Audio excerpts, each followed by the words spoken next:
तो उस दिन कैलेंडर पर तारीख थी 6 अगस्त सन 1945 और सोमवार यानी मंडे का दिन था। घड़ी में सुबह के 8 बज रहे थे।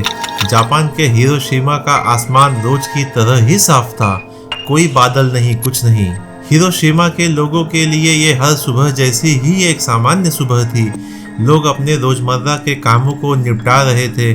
बच्चे स्कूल पहुंच चुके थे। वे सभी इस बात से अनजान कि वहां अब सब कुछ चंद पलों में ही खत्म होने वाला है। इतिहास तो लिखा जाना अभी बाकी था, लेकिन इसकी इबारत तैयार थी।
क्योंकि अमेरिका के तत्कालीन राष्ट्रपति रहे हैरी ट्रूमैन ने एक बेहद ही गोपनीय अभियान में जापान पर परमाणु बम गिराए जाने को मंजूरी दे चुके थे। रात या कह ले कि सुबह के 2:45 पर अमेरिकी वायु सेना के बम वर्षक B-29 एनोला गे ने अमेरिका से उड़ान भरी और दिशा थी पश्चिम की ओर और लक्ष्य था जापान। हिरोशिमा पर गिराए जाने के लिए जो बम रवाना किया गया था उसे पूर्व अमेरिकी राष्ट्रपति रूजवेल्ट के संदर्भ में लिटिल बॉय के नाम से भी जाना जाता है। B-29 में जब लिटिल बॉय को लादा गया तो बम उस समय एक्टिवेट नहीं किया गया था, क्योंकि उसमें बारूद भरा जाना अभी भी बाकी था और बम का सर्किट भी पूरा नहीं था। इनोला गे विमान चालक दल के पॉल तिबेट्स, डोनाल्ड जे वैन क्रिक, यह सभी अपने चालक सहयोगियों के साथ मिलकर विमान में 4 बड़े बैग बारूद इस बम में रख दिए। जहां बम को गिराया जाना था वो था हिरोशिमा, और वह एक बंदरगाह शहर था जो कि जापान की सेना को रसद यानी खाना पीना मुहैया कराने का एक सेंटर था। देखा जाए तो शहर सामरिक यानी युद्ध के दृष्टिकोण से बेहद ही महत्वपूर्ण शहर था। यहाँ से ही जापानी सेना की संचार टेक्नोलॉजी चलती थी। जब यह बम गिराया गया तो उस समय हिरोशिमा में वक्त था तकरीबन सुबह के 8:15 बजे। एनोला गे ने लिटिल बॉय को आसमान से गिरा दिया। एनोला गे की कमान पायलट कर्नल पॉल W. तिबेट्स के हाथ में थी। बम गिराने के बाद वो कहते हैं कि कुछ ऐसा था कि उसकी कल्पना भी नहीं की जा सकती। क्या कहूँ, बम गिराने के बाद चंद सेकंड के लिए मैंने पलटकर उसे देखा और फिर आगे चल दिया। Pilot W. तिबेट्स ने बताया कि उन्होंने नीचे जमीन पर धुएं के बादल और तेजी से फैलती हुई आग देखी।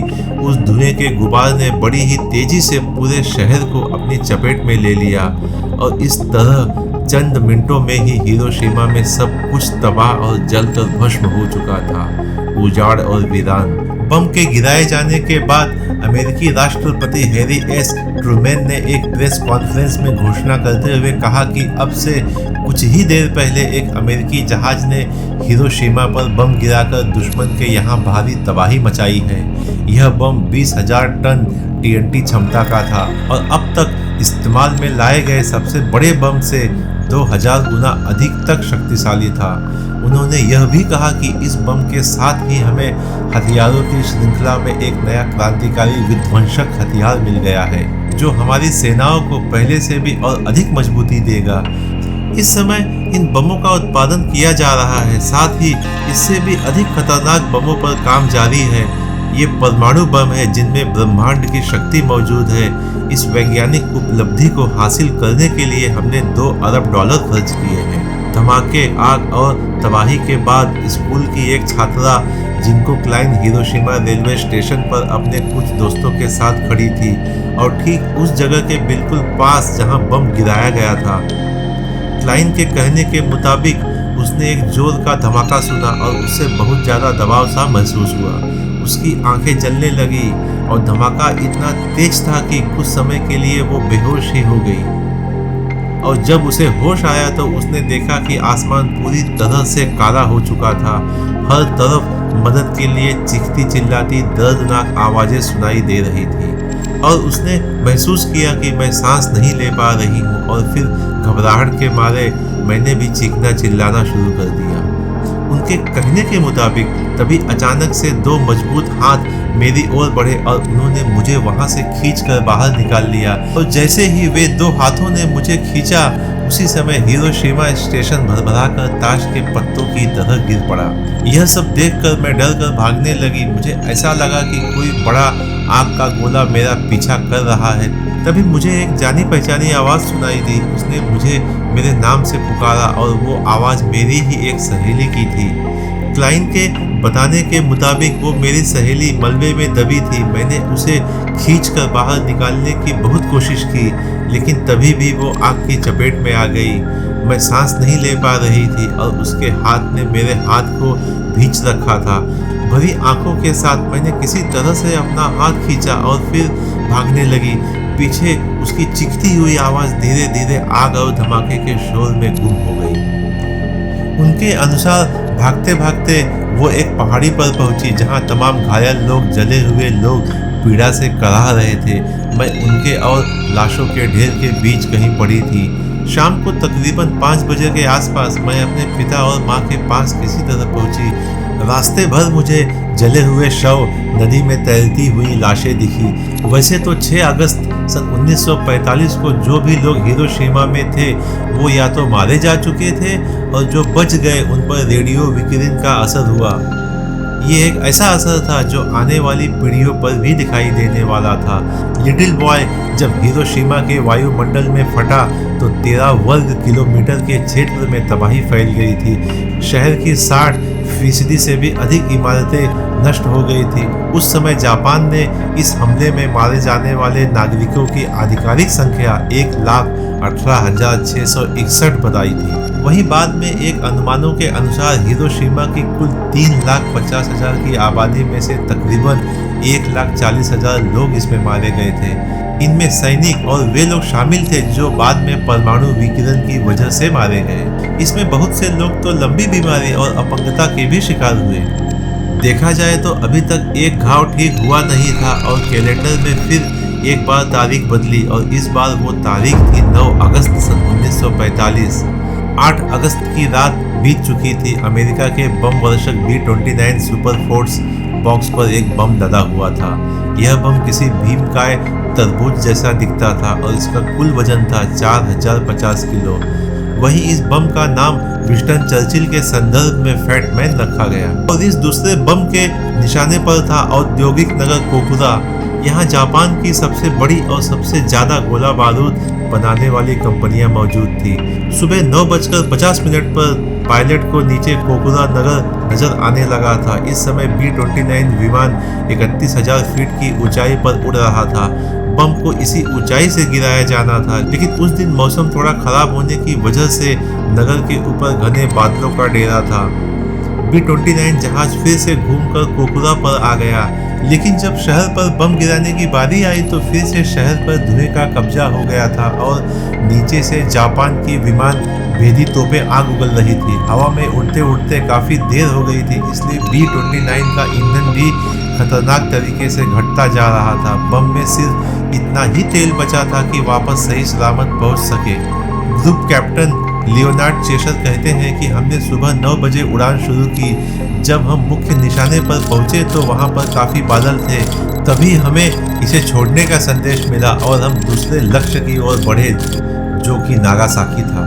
चालक दल ने बम गिराने वाले स्वयंचालित उपकरण को चालू कर दिया और कुछ ही क्षण बाद भीमकाय बम धरती की ओर तेजी से बढ़ने लगा और 52 सेकंड तक गिरते रहने के बाद वह बम धरती पर पहुंचने के पहले ही पृथ्वी तल की सतह से 500 फुट की ऊंचाई पर ही फट गया। और जिस वक्त यह बम फटा उस वक्त घड़ी में समय था 11:02 और आग का एक भीमकाय गोला मशरूम की शक्ल में उठा।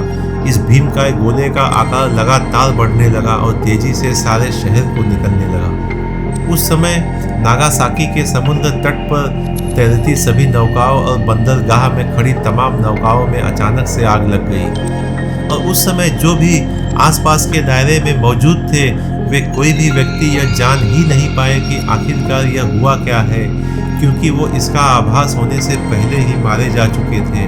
और शहर के बाहर जो कुछ ब्रितानी युद्धबंदी खदानों में काम कर रहे थे उन्हीं में से एक ने बताया कि यह हमले के बाद पूरा शहर निर्जन सा होकर चारों तरफ सन्नाटा सा पसर चुका था। हर तरफ जहां देखो लाशें ही लाशें नजर आ रही थी। हमें तो पता चल चुका था कि जरूर कुछ तो असाधारण घटा है। लोगों के चेहरे और हाथ पैर जलती हुई मोमबत्ती की तरह गलकर जू रहे थे। चश्मदीदों के बताने के अनुसार उन्होंने इसके पहले परमाणु बम के बारे में कभी भी ऐसा नहीं सुना था। वैसे अगर देखा जाए तो एक राहत की बात तो ये है कि नागासाकी शहर के पहाड़ों से घिरे होने की वजह से केवल 617 वर्ग किलोमीटर क्षेत्र में ही तबाही फैल पाई थी और अगर यह पहाड़ों से न घिरा होता तो पता नहीं कितनी तबाही होती, जिसका अंदाजा भी लगा पाना मुश्किल हो जाता। विस्फोटक में तो जो लोग मारे गए वहां तक तो ठीक था, लेकिन संकट अभी भी टला नहीं था, क्योंकि उसके बाद रेडियो एक्टिव विकिरण के संपर्क में आने और विस्फोटों के बाद हुई काली बारिश से भी दोनों शहरों में हजारों लोगों की मौत हुई थी। तो यहाँ आपके मन में एक सवाल यह भी उत्पन्न हो रहा कि आखिर काली बारिश क्या है। तो एक अनुमान के अनुसार इस परमाणु हमले से नष्ट हुई इमारतों का मलबा और कालिक बम से निकले रेडियोधर्मी पदार्थ के साथ मिलकर वातावरण में एक मशरूम रूपी बादल के रूप में प्रकट हुआ और ये सभी पदार्थ वायुमंडल में वाष्प के साथ संयुक्त हो गए, यानी घुल मिल गए, जिसके बाद काले रंग की बूंदों के रूप में धरती पर गिरने लगा, जिसे काली बारिश कहा गया। काली बारिश से बचे लोगों ने इस बारिश की बड़ी बड़ी बूंदों के रूप में वर्णित किया, जो सामान्य बारिश की बूंदों की तुलना में बहुत भारी थी। और उस समय जो काली बारिश हुई थी वो अत्यधिक रेडियोधर्मी पदार्थ से युक्त थी। इस संबंध में हुए अध्ययनों से प्राप्त जानकारी के अनुसार इस बारिश के संपर्क में आने से कई प्रकार की गंभीर बीमारियां हो सकती हैं। इस बारिश ने अपने संपर्क में आने वाली सभी चीजों को दूषित कर दिया। काली बारिश ने कई लोगों में विकिरण के तीव्र लक्षण दिखाई दिए। कुछ लोग कैंसर से ग्रस्त हो गए तो कुछ लोगों की आंखों की रोशनी चली गई। इस काली बारिश ने शहर की जमीन और पानी को भी विकिरण से दूषित कर दिया। हमले के बाद इन सभी विनाशों से जापान लड़ने के लिए पूरी तरह से असमर्थ हो चुका था, क्योंकि लगभग 74,000 लोग इस हमले में मारे जा चुके थे और इतनी ही संख्या में लोग घायल भी हुए थे। और इसी रात अमेरिकी राष्ट्रपति हैरी ट्रूमैन ने एक घोषणा की जिसमें उन्होंने कहा कि जापानियों को अब यह पता तो चल ही चुका होगा कि परमाणु बम क्या कर सकता है। और उसके बाद उन्होंने यह भी चेतावनी दी कि अगर जापान ने अभी भी आत्मसमर्पण नहीं किया तो उसके अन्य युद्ध प्रतिष्ठानों पर इससे भी भयानक हमला किया जाएगा और दुर्भाग्य से इसमें हजारों बेगुनाह नागरिक मारे जाएंगे, क्योंकि 2 परमाणु हमलों और 8 अगस्त सन 1945 को सोवियत संघ द्वारा जापान के विरुद्ध मोर्चा खोल देने पर जापान के पास अब और कोई विकल्प नहीं बचा था सिवाय आत्मसमर्पण के। लेकिन अंतिम समय तक जापान के युद्ध मंत्री और सेना के अधिकारी आत्मसमर्पण के पक्ष में फिर भी नहीं थे। लेकिन उस समय जापान के प्राइम मिनिस्टर रहे बारोन कंतारो सुजुकी ने एक आपातकालीन बैठक बुलाई और इसके 6 दिन बाद यानी दिनांक 15 अगस्त सन 1945 को जापान ने अलाइड नेशन के सामने आत्मसमर्पण कर दिया। अंततः द्वितीय विश्व युद्ध के दौरान अमेरिका द्वारा किए गए इस हमले के पीड़ितों को हिरोशिमा में स्थानिक लोग हिबाकुशा भी कहते हैं।